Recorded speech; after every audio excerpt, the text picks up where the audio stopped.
Greetings survivors and friends, SHADOWFRAX here, and welcome to a much earlier and therefore much quicker update than usual. Sorry about this, I'm having to dash off on very important business this week, but I didn't want to leave you up the creek without a salvage paddle, and you know I always try to give you an update no matter how small or large, so here we are. Fortunately, well, at least for me, it doesn't look to be a humongous patch this week, but I spoke to Helk, who tells me he's trying hard to get our new friend Bradley into the game in some working form this week if he can.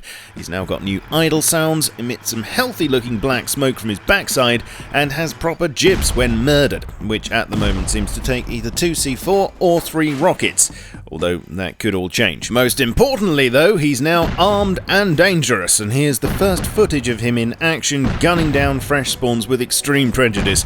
With a fearsome rate of fire and a fairly dangerous degree of accuracy, you'll really want to hone your ninja skill set before infiltrating his domain. Talking of which, something Helk's been working hard to get just right is Bradley's patrol route around the launch site.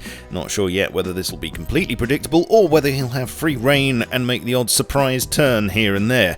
Another change is that traction will be diverted to wheels that are touching the ground rather than a uniform torque for all, and this should help him to climb over obstacles much easier while he's hunting you. At the time of making this vid, I'm still not 100% sure whether Bradley will go live this week, but please do check the dev blog when it's up for more details, or just pop down to the launch site and take a gamble. Graphically, over at the launch site, some textures that were missing on the rooftop aircon units are being added, and furniture's been ordered for the offices, although probably won't arrive until next forced wipe, and I don't have any pictures to show you of those, I'm afraid. What I do have though are some images of the new improved ore node models, which should also be included in the next forced wipe on 3rd of August, and which are now much more distinctive. As you can see, instead of looking like discarded lumps of plasticine that have been down the back of a radiator for a couple of years, these new models are more rugged, have much better textures, and generally look far more nodey than what we currently have. Metal ones will be much easier to distinguish from stone, for instance,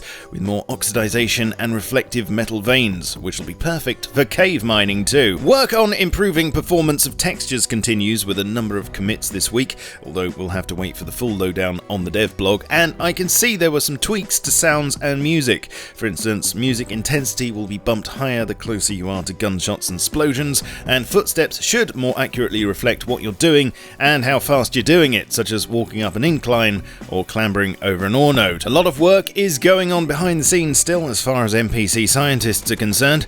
Still nothing to show you on that at the moment, I'm afraid. And on the staging branch, the fastest graphics option has been replaced by potato.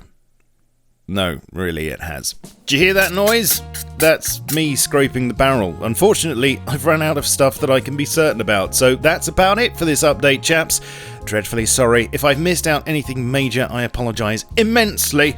Normal service will resume next week. Please leave a like if you've got a spare one, and subscribe to the channel. Join me over on Twitch, Twitter, Facebook, and the Steam group, and I shall catch you all soon. But in the meantime, keep calm and stay rusty. Cheerio.